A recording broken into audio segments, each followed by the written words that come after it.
Oh, hi there, this is Chandra Easton from StarAstrologyHealing.com. Just speaking to you today about my travels through Australia, this ancient land. It's what I've been doing for the last few months, and I just wanted to talk to you about some of the signs and wonders that I've seen, Namajura and I saw, and I've seen through these travels. Earlier on in the travels, I sort of heard this phrase, signs and wonders, and it sounds very biblical. So I looked it up and discovered that it is in fact quite biblical, and it's a phrase that indicates that miracles will come at a time of great need. And so then, of course, I understood why, as we're going through this great change, from the age of Pisces into the age of Aquarius, the age of the heart, and all the deeply powerful societal and global transitions and change and upheaval that's occurring, how we all really need signs and wonders. And I have no doubt that many people are similarly having experiences that give them hope. And because I've been taking photographs as I've been travelling, I've just captured a few of my experiences, and I just wanted to recap some of them. So because of the gravitas of the times that we're living in, the urgency of the times, Namajura and I decided that we'd start this journey. Namajura was with me for the first 5 weeks. We'd start this journey in the heart of our great continent, which is Uluru. And having been there several times before, we have a profound love and connection for the place. And the power centres of Central Australia are Uluru, Katajuta and Wataka, otherwise known as Kings Canyon. So we were out, and I think it was it was during Easter. It was during the Easter festival that we're out at Uluru. Yes, and it doesn't rain very often in Australia, in the central part of Australia, and when it does rain, it's quite an event. And so there were a few clouds gathering, and we were kind of praying for rain, and lo and behold, the clouds got heavier, so we went on out to Uluru and encountered not one rainbow, but a double rainbow, which of course is the ancient biblical sign of hope. And this seemed to be a very strong message for humanity, really, arising as it was around the Easter festival as we approach the time of great change, death and resurrection, which is happening to us all and happening to humanity. But here was the sign of hope for humanity around and enfolding our great monolith, Uluru, representing the heart of this country. Now, as a theosophist, we have certain ways that we pray and revere the earth, and we often work with meditation and healing associated with the rising light of earth and the spreading light of earth. And this is in the Maitreya Theosophy tradition. So we took this early evidence of the rainbow to be really like the rising light of earth. And then lo and behold, the energy did something that I've never seen a rainbow do. It began to, the double rainbows began to merge and then point towards Uluru, creating a spreading light of earth effect, which we found absolutely glorious. So this was the highlight of our Easter connection at Uluru. And then of course then you can see here it was followed by this incredible fire in the heavens as the sun set. Yes, being in the central heart of Australia with my feet on the red earth gives me great joy. We spent a few weeks around the region and went out, of course, to Katajuta, and we were out there also during the Easter festival on the full moon. Must have been the day after or something like that. And Katajuta is beautiful at any time of the day, but it's especially beautiful in the evening, and we've gone out particularly to watch the sun set and then the full moon come up. And of course what happens is that as the sun sets and Uluru and Katajuta goes into darkness, and then slowly the light of the fading sun highlights the magnificence of Katajuta. And Namita noticed these clouds coming across above, looking for all the world like some sort of travelling vehicle. And the interesting thing about this was that subsequently during our meditation, I had a very strong sense of connection with the extraterrestrials, space beings, and I wrote this brief poem really called Change is Coming, so I'll read it to you. And it was received with a great amount of urgency. Change is coming, welcome the change and become the change. Welcome the change, become the change. Change is coming, welcome our brothers and sisters from the starry realms. Rivers of fire, rivers of light, connect with our brothers and sisters of realms unending. Change is coming, welcome the change, become the change. We are coming on wings of fire, wings of light. We are coming. Welcome us, we bring the change, welcome us. Fire. Fire. 3 times thrice earth's holy fire.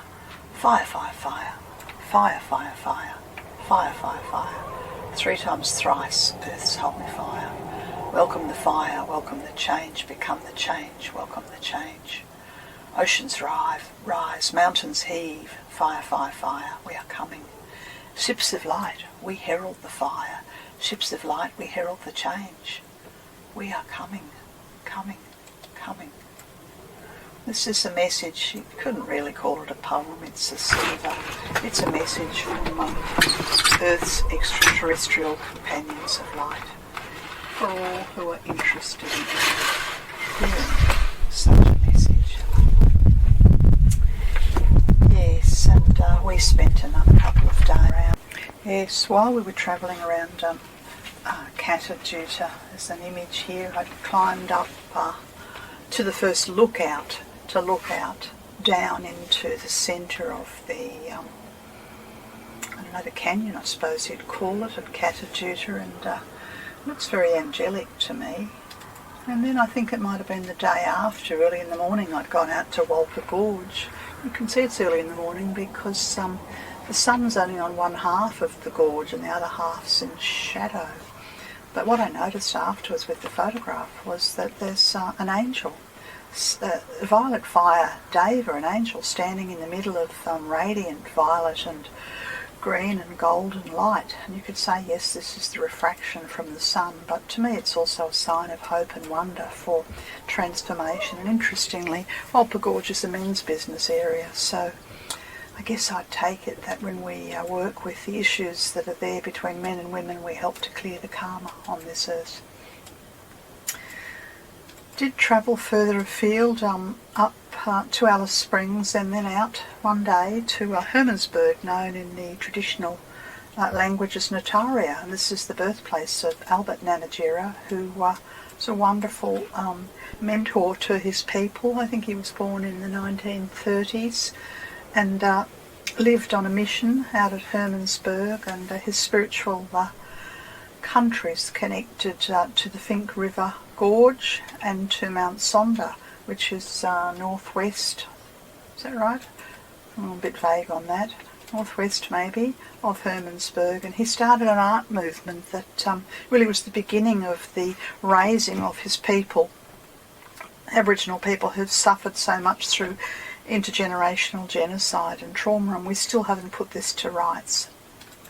But Albert became someone that his people could look up to, and he grew up on the mission, and as a result of the loving care of the Lutheran priests out there, the community were largely protected from the genocide that was happening all around them.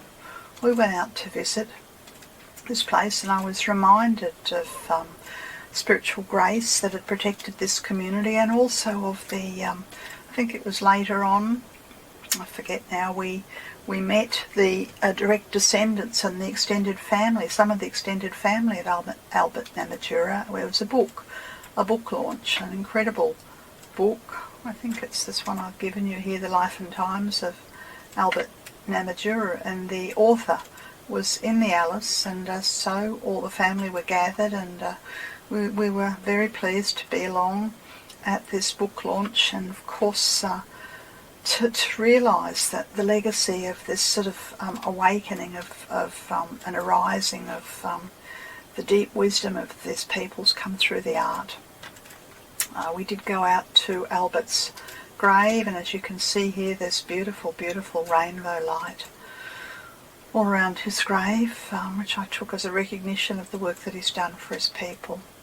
We were also at the festival, whose name I can't remember, in the Alice, and we did meet and went to a workshop that Selma and Merv and others ran during this Festival of Light. It was just offering to share their skills and their understanding of the way of working with art.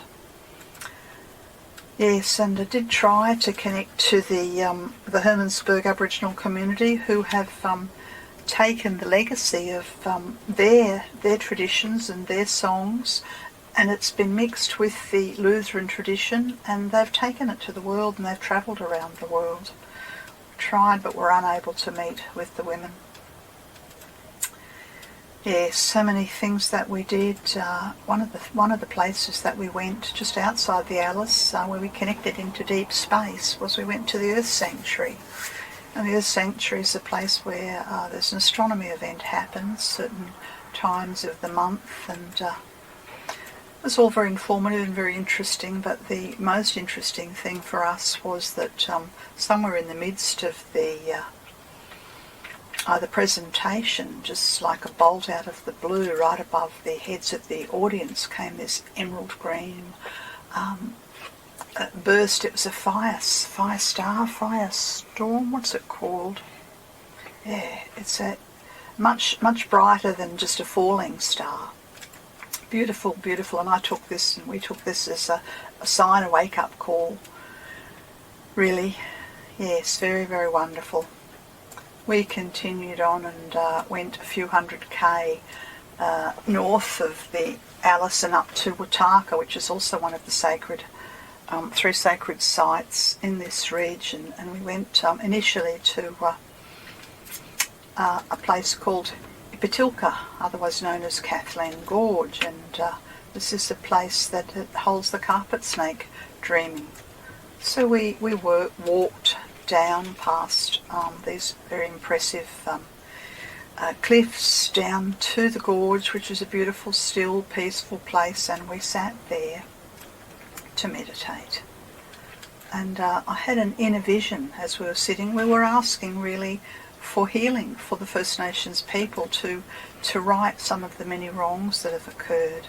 And I had a profound inner vision of the serpent, the rainbow serpent, spiralling in a clockwise spiral, taking up the whole space of the waterhole and becoming larger and larger, and then the serpent simply shot up in the air and went down past where we were meditating and out to humanity. And I thought this was fantastic, to be able to have such a personal connection into this dreaming energy.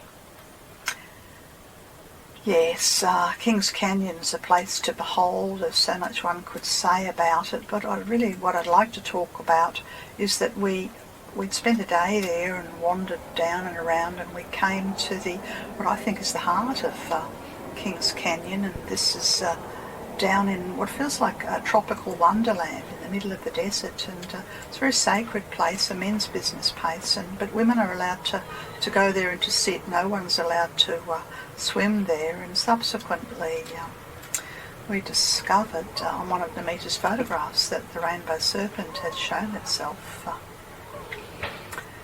Yes, messages from the earth, from the water, from the space beings, from the heavens, to do with hope, because the rainbow is the quintessential sign of hope.